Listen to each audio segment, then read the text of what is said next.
Understanding the subsidy lock on an LG phone.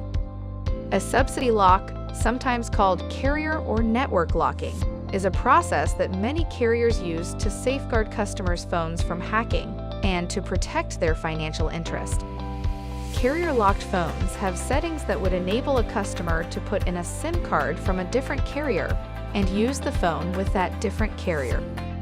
Locking the phones makes it harder for thieves to resell phones for profit and also makes sure that carriers can protect their financial investment in phones.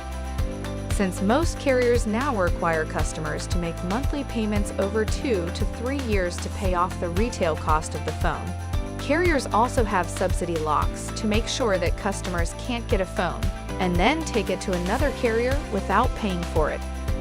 To have your LG phone unlocked so you can use it on whatever compatible carrier you wish to use, you have to contact the original carrier the phone was manufactured for and sold by and ask them to unlock it.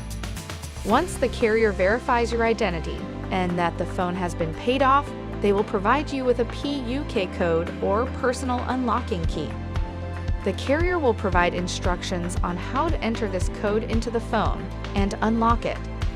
When you enter the code, the phone and network communicate and validate that all the information matches, and then unlock the settings on the phone.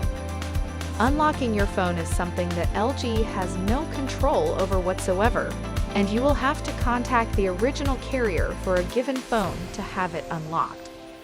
This applies even if it has been unlocked previously and then relocked, which happens when phones are sent in for repair service with LG. Thank you for choosing LG. We hope you enjoy your phone.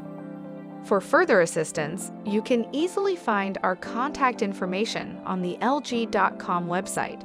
Go to the support menu to ask us more questions.